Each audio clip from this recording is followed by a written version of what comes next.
நிவாரணப் பொருட்கள் வழங்கவில்லை என கூறி தூத்துக்குடி மேயரை முற்றுகையிட்டு போல்டன்புரம் பகுதி மக்கள் போராட்டத்தில் ஈடுபட்டுள்ளனர்.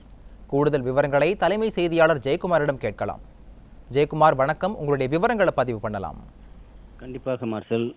4 நாட்களாக மழை வெள்ளத்தில் பாதிக்கப்படக்கூடிய தங்களுக்கு நிவாரணப் பொருட்கள் வழங்கவில்லை என்று தூத்துக்குடி மாநகராட்சி அலுவலகத்தை போல்டன்புரம் பகுதியில் இருக்கக்கூடிய மக்கள் முற்றுகையிட்டு போராட்டத்தில் ஈடுபட்டு வருவதால் பரபரப்பு ஏற்பட்டிருக்கிறது. தூத்துக்குடி மாநகராட்சி பகுதியில் பெய்த கனமழை தாக்கத்தின் காரணமாக தூத்துக்குடி மாவட்டம் முழுமையாக வெள்ளத்தில் மூழ்கியிருக்கிறது. தூத்துக்குடி போல்டன்புரம் பகுதியில் இருக்கக்கூடிய மக்கள் சொல்ல முடியாத துயரத்திற்கு ஆளாகியிருக்கிறார்கள். கடந்த 4 நாட்களாக உணவு, தண்ணீர், அத்தியாவசிய பொருட்கள் இல்லாமல் ஏங்கி தவிக்கக்கூடிய மக்களுக்கு எந்த விதமான உதவிகளையும் தூத்துக்குடி மாநகராட்சி செய்யவில்லை என்று குற்றம் சாட்டியிருக்கிறார்கள்.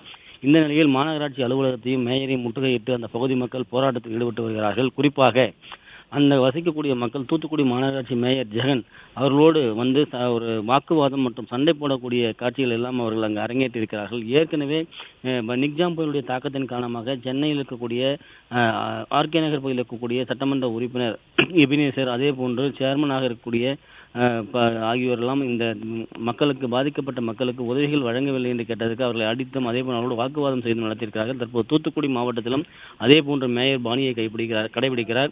திமுகவினர் எப்பொழுதுமே உதவிகள் செய்வதற்கு முன்வருவதில்லை. பாதிக்கப்பட்ட மக்களோடு வாக்குவாதம் செய்வதும் அவர்களோடு சண்டையிடுவதும் வாடிக்கையாக வைத்திருக்கிறார்கள். இந்த நிலையில் தற்போது தூத்துக்குடி மாநகராட்சி அலுவலகத்தையும் மேயர் ஜெகனையும் முற்றுகையிட்டு அந்த பகுதியில் பாதிக்கப்பட்ட மக்கள் போராட்டத்தில் ஈடுபட்டு வருகிறார்கள். குறிப்பாக விஜயன் என்பவர் அந்த பகுதியில் இருக்கக்கூடிய அந்த பாதிக்கப்பட்ட மக்கள் செய்தியாளர் கூட கூறுகிற போது எந்தவித நிவாரண உதவியும் மாநகராட்சி ஒரு துரும்பையும் கிள்ளி போடவில்லை. கேட்டால் தங்களுக்கு சரியான விளக்கம் அளிக்காமல் தங்களோடு வாக்குவாதத்தில் ஈடுபடுவதோடு தங்களை புறக்கணிப்பதாக அவர் வேதனை தெரிவித்திருப்பது குறிப்பிடத்தக்கது. மார்ஷல், விவரங்களை வழங்கியதற்கு நன்றி ஜெயக்குமார்.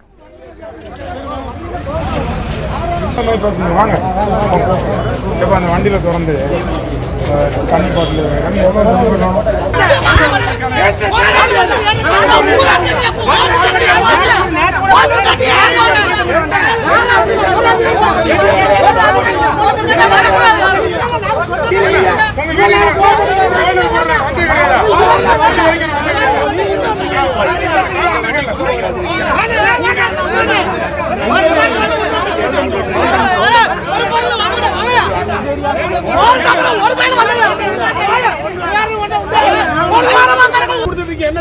ஒரு நீதி இல்லையா சார்? தண்ணி குடிக்கிற தண்ணி இல்லாம நாங்க பாத்ரூம் போக